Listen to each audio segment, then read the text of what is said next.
Today on Driving Cleveland, I'm going to pick up one of the most famous and recognizable voices in Cleveland radio. You can hear him weekday mornings on 100.7 WMMS, or just log on to Rover Radio and watch and listen. So Rover is going to take a little break from his busy work schedule over at iHeartRadio to come into the car, and I have to be honest with you, I've known him for a long time. We've been friends for a long time, and he's someone who I professionally and personally really respect, but I'm nervous to talk to him. I don't really know what to expect, and I obviously want it to go well. So we're gonna pull in, have him hop in the rolls, and see where it goes.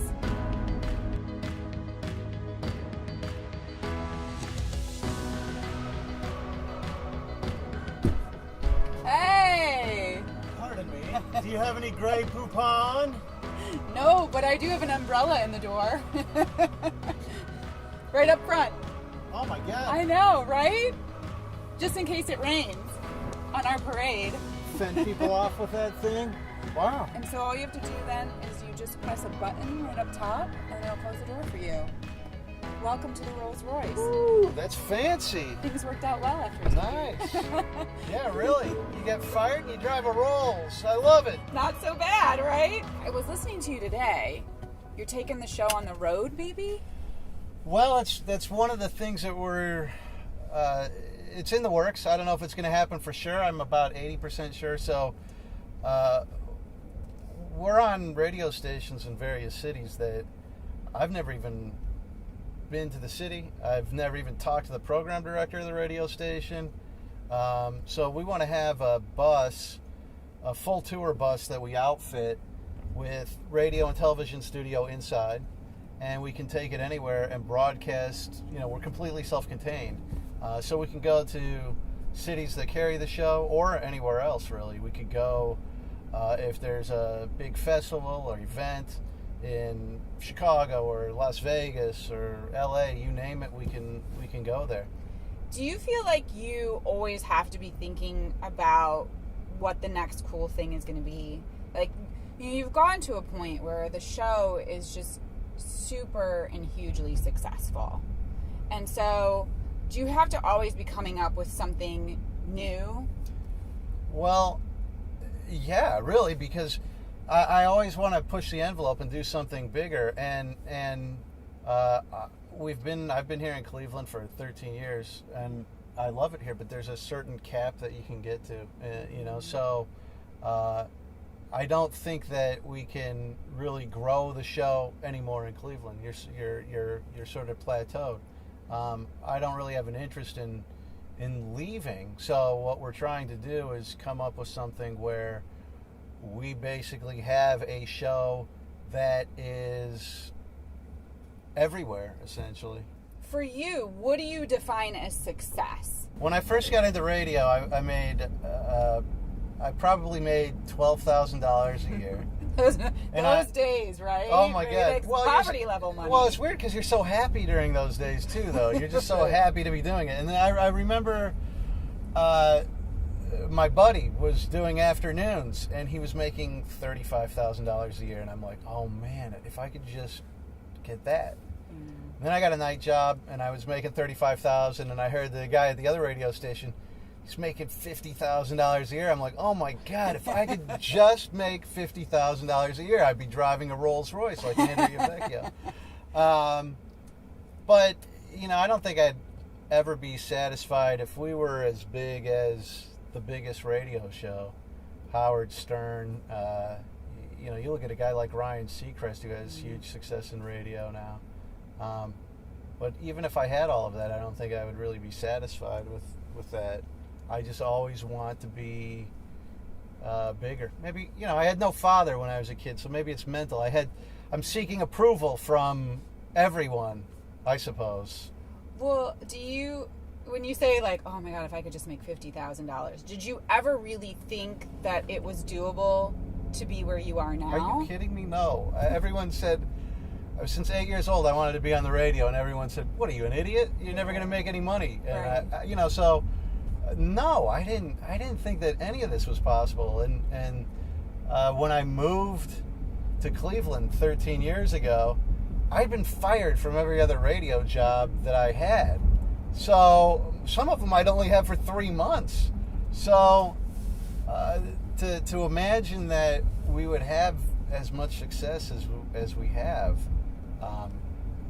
no, I didn't really think it was possible. I just always loved doing it. If I was making, don't tell this to iHeart who pays me, but if I was making that $12,000 a year, I would still want to do this. Yeah, I love it. Now, when you came to Cleveland, was that the first time that you did the format that you're doing now? Were you the guy who was just like spinning tunes and saying what the weather and the traffic were in between breaks? Or were you doing more of the, like, what do they call it? Do they still say it's shock jock? Is that what you say still? Yeah, I guess that's the label that some shows like mine have. I don't know as if it's really deserved. Maybe not. But when I started, I was just playing music. And the first radio station that I worked at, I remember the program director yelling at me because I would talk for too long, and he would say, "Shut up! Just play the music. No one wants to hear what you have to say." And but I would look at these other guys and these other shows and all the people that were successful. It wasn't just anyone could play music. You hit a button, you play a song, big deal. The people who were very successful were people that were giving an opinion, people that were saying what was on their mind, and so I finally ended up getting a job. And before I came to Cleveland, I worked at a couple places, all playing music, and then I got a job for a company that was doing stuff at AM stations, and it was all talk, and they did it online as well. A place called Comedy World. They went bankrupt after like 6 months. Surprise, surprise. But this is probably like in 2000 or 2001, and that was the first time I did all talk. And my buddy and I, we would listen to people like Howard Stern and shows like that, and you go, I can do this. It's just talking with your friends. Like we do this when we go out to a bar, we're drinking beer. Anyone could do this. And so we move out there and to LA, and we do the show.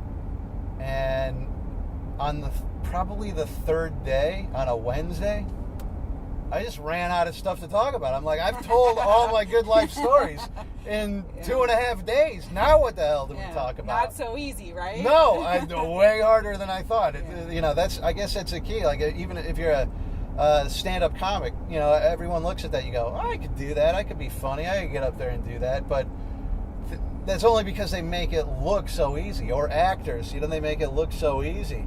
I had no idea everything that was involved in doing a full-time talk show. So it was that was the first time I did it, and then coming to Cleveland, that was really the first morning show that I ever had. Well, because you're really good at it.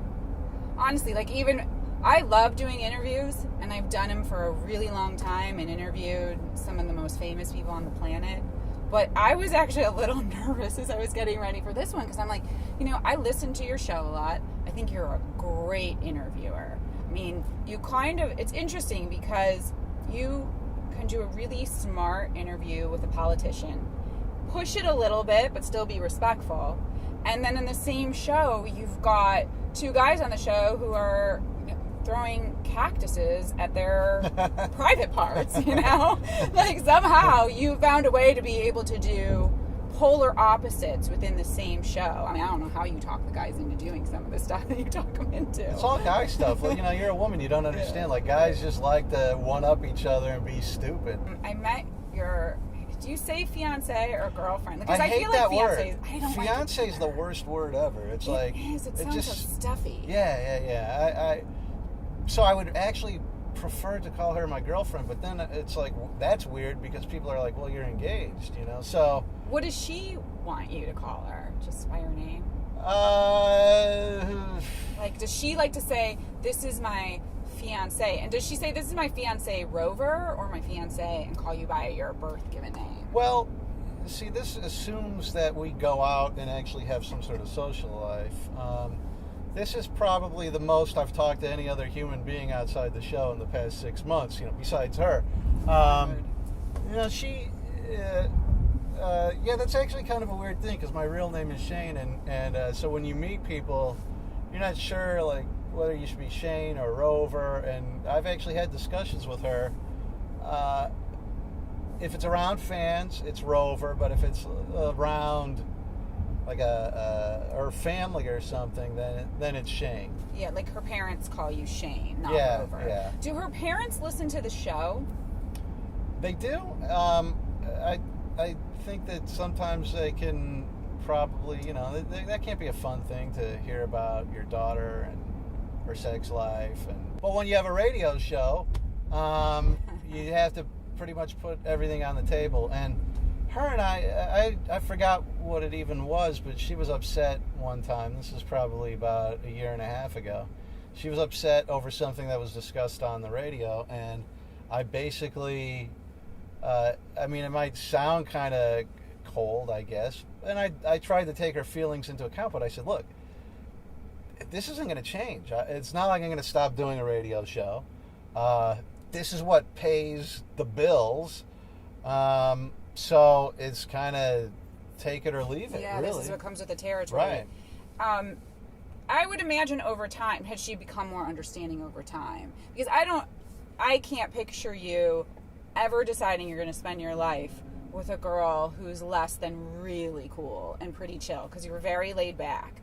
So I think if you said, this is a woman that I'm in love with and I want to spend the rest of my life with her, she's got to be pretty fantastic and pretty laid back. Yeah, she doesn't get upset about. I don't think we've ever had a fight in 3 years. By the way, is my shirt okay here? Because shirt looks great. I like the color. See, I've had this problem with button downs lately. Where right, is Duji giving you a hard time out showing your hair? I'm not sure if it's. Sometimes I feel like it's too high, and then sometimes it's too low, and I feel like I'm, some Italian dude from the 70s or something. So, well, are you wearing any gold chains? No, but I do have a little bit of chest hair showing. It's been an ongoing problem. What were you doing before you were showing your chest hair? Wearing like an undershirt or something? I would, and then it got to be 100 degrees in Cleveland, so I got rid of the t-shirt underneath the shirt. What about, did you used to shave your chest hair? I would clipper it, yes. In fact, I still do a little bit, Do you have a lot of chest hair?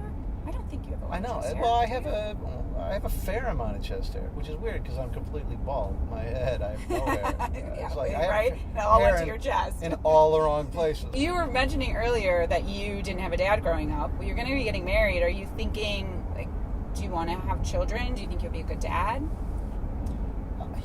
I actually love kids. I want to have kids. I don't know if Brittany, my fiance / girlfriend, whatever, she's not really as hip on having kids as I am.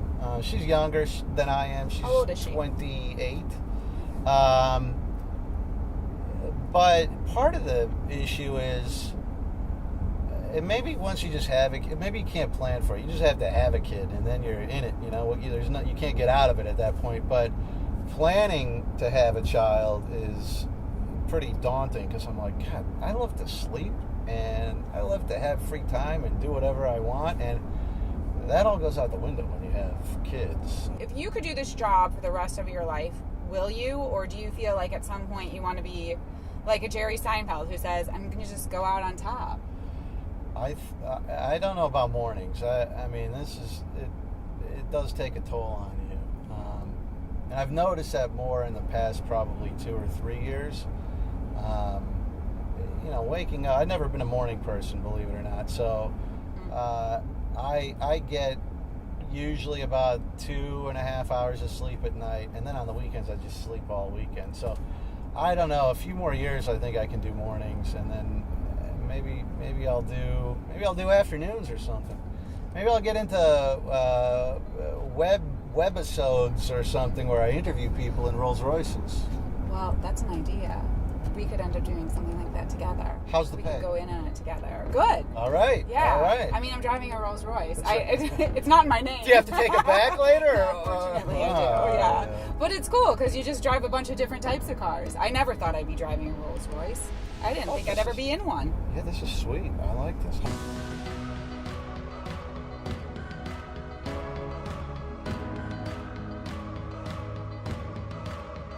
If you rear-ended someone, though, do you know how many more views you would get? Like, if you just crashed into something right now, it may actually be worth it. They could probably, it's a write-off.